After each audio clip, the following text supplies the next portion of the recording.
Welcome to AP news 5. Kuwait అగ్ని ప్రమాదంలో మరణించిన కుటుంబాలకు సీఎం సహాయ నిధి నుంచి చెరో 5 లక్షల ఆర్థిక సాయాన్ని 2 కుటుంబాల రాష్ట్ర పర్యాటక సాంస్కృతిక సినిమాటోగ్రఫీ శాఖ మంత్రి కందుల దుర్గేష్ అందజేశారు. ఎమ్మెల్యే గోరంట్ల బుచ్చయ్య చౌదరి, కలెక్టర్ ప్రశాంతితో కలిసి మంత్రి పంపిణీ చేశారు.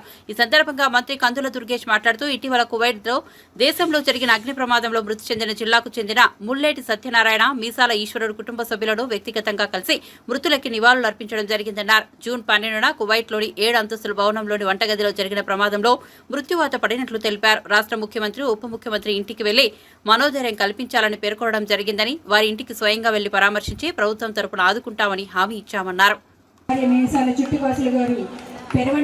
పెరవలి మండలం అన్నవరపాడు గ్రామం నుంచి ముఖ్య అతిథి చేతుల మీదుగా 5 లక్షల కానుక అందుకోబోతున్నారు సహాయం. మరి ఎవరైతే ప్రాణాలు కోల్పోయారో వారి కుటుంబాన్ని ఆర్థికంగా ఆదుకోవడం మరి ప్రభుత్వ బాధ్యతను బాధించి మరి నెక్స్ట్ ముల్లేటి సత్యనారాయణ గారి భార్య ముల్లేటి అనంతలక్ష్మి గారి తరఫున వారి అబ్బాయి ముల్లేటి వెంకట సాయి మరి ముఖ్య అతిథి గారి చేతుల మీదుగా 5 లక్షల సహాయాన్ని చెక్ రూపంలో అందుకోబోతున్నారు.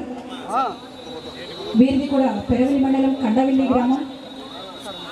ఎవరైతే మరి కువైట్లో అగ్ని ప్రమాదం సంభవించినప్పుడు ప్రాణాలు కోల్పోయినటువంటి ముల్లేటి సత్యనారాయణ, ముల్లేటి మీసాల ఈశ్వరుడు గారి కుటుంబాలు ఉన్నాయో వారి కుటుంబాలను ఆర్థికంగా ఆదుకుంటే మరి మనం సహాయం చేసినట్టుగా అవుతుంది అనే ఉద్దేశంతో ప్రభుత్వం వారి సహాయంతోనే మనం ఒక్కొక్క కుటుంబానికి 5 లక్షల చొప్పున విరాళం అందించడం జరుగుతుంది. మరి గతంలో ఏ రోజైతే చనిపోయారని తెలిసిన రోజునే ఆ రోజే మనం 5 లక్షలు సహాయం కూడా గతంలో అందించడం జరిగింది. మరి